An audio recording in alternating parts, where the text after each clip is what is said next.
Hello সবাইকে, আশা করছি সবাই ভালো আছেন। কয়েকদিন আগে আমি আপনাদের সাথে মিষ্টি দই রেসিপি শেয়ার করেছিলাম। আজ সে দই দিয়েই তৈরি করে দেখাবো লাচ্ছি। এখন কিন্তু গরম পড়েছে, এই গরমে তৃপ্তি পেতে খেতে পারেন লাচ্ছি। ঘরে তৈরি স্বাস্থ্যকর এই লাচ্ছি খেতে সুস্বাদু আর বানানো সহজ। রেসিপিটি দেখার আগেই আমার চ্যানেলটি সাবস্ক্রাইব করে ফেলুন আর পাশের বেল আইকনে ক্লিক করে রাখুন। তো চলুন দেখে নেওয়া যাক রেসিপিটি।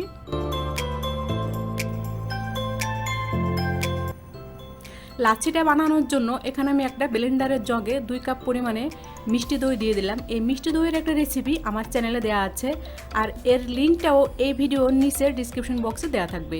এখন দিচ্ছি 1 লিটার পরিমাণে ঠান্ডা পানি। এখন দিয়ে দিচ্ছি 7-8টা বরফ কুচি। আর এই লাচ্ছিতে কিন্তু অবশ্যই বরফ কুচিটা দিতে হবে, তা না হলে কিন্তু লাচ্ছিটা পারফেক্টলি হবে না। এখন দিয়ে দেবো চিনি। চিনিটা আমি আমার স্বাদ মতো দিলাম, আপনারা আপনাদের স্বাদ মতো দেবেন। আর যেহেতু আমি লাচ্ছিটা মিষ্টি দই দিয়ে করছি, তাই চিনিটা কিন্তু একটু কমই লাগবে। সব কিছু দেওয়া হয়ে গেলে ঢাকনা দিয়ে 30 সেকেন্ডের মতো ব্লেন্ড করে নিচ্ছি। ব্লেন্ড করা হয়ে গিয়েছে, ঢাকনাটা খুলে নিয়েছি। আমি একটু খেয়ে দেখেছিলাম মিষ্টিটা একটু কম হয়েছে, তাই আমি আরও একটু চিনি দিয়ে আরও 30 সেকেন্ডের মতো ব্লেন্ড করে নেব। আর অনেকে কিন্তু এই লাচ্ছিতে কলা দিয়ে থাকেন।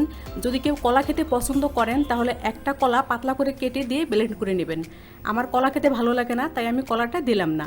এখন নিশ্চয়ই আপনাদের আর দোকানে গিয়ে বেশি দাম দিয়ে লাচ্ছি কিনে খেতে হবে না। দেখলেন তো কত সহজেই ঘরে বসে তৈরি করা যায় লাচ্ছি। আজকের রেসিপিটি দেখে ভালো লাগলে প্লিজ আমার চ্যানেলটি সাবস্ক্রাইব করে পাশের বেল আইকনে ক্লিক করবেন। এতে করে আমি যখনই কোনো ভিডিও আপলোড করব আপনি নোটিফিকেশন পেয়ে যাবেন। আর লাইক, কমেন্ট, শেয়ার করতে একদমই ভুলবেন না। আপনারা সবাই ভালো থাকবেন। আল্লাহ হাফেজ।